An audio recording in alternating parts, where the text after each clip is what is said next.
Le Premier ministre et presque tous les ministres et les membres du CNT font partie des 149 personnalités visées par les sanctions ciblées de la CEDEAO.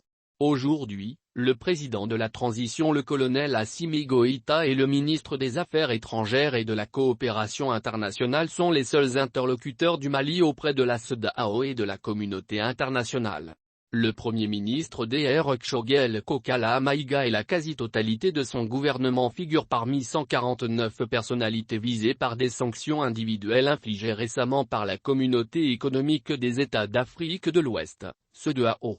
Le président de la transition le colonel Assimi Goïta ne fait pas partie de la liste des personnes sous sanction établie par la Commission économique des États de l'Afrique de l'Ouest, CEDEAO, selon un document officiel de l'organisation régionale ouest-africaine obtenu par la AFP et RFI mercredi 17 novembre. En revanche, au sein de l'exécutif malien, quasiment tous les membres du gouvernement à l'exception du ministre des Affaires étrangères et de la coopération internationale, Abdoulaye Diop, sont concernés. En tête de liste, le Premier ministre Kshogel Maïga et tous les titulaires des postes régaliens sont également frappés d'interdiction de voyage et de gel d'avoirs financiers.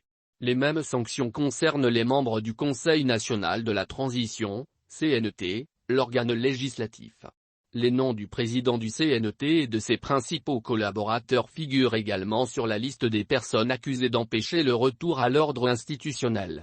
De sources proches de la CEDEAO, on indique que pour appliquer ces mesures, le concours des institutions internationales sera demandé. Au total, 149 personnalités maliennes sont concernées par ces sanctions ciblées. D'après l'organisation sous-régionale, la liste pourrait changer en fonction de l'évolution de la situation.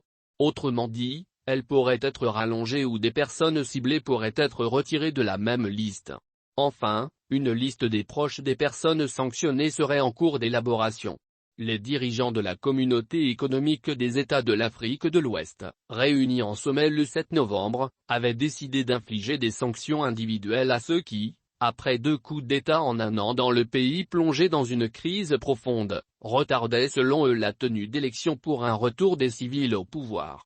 Sur cette liste ne figurent pas les noms du président de la transition, le colonel Assimi Goïta et le ministre des Affaires étrangères et de la coopération internationale, M. Abdoulaye Diop. Ceux-ci demeurent des interlocuteurs de la CEDEAO et de la communauté internationale.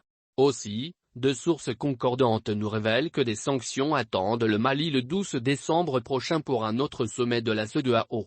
D'ici là, la balle est dans le camp des autorités de la transition malienne.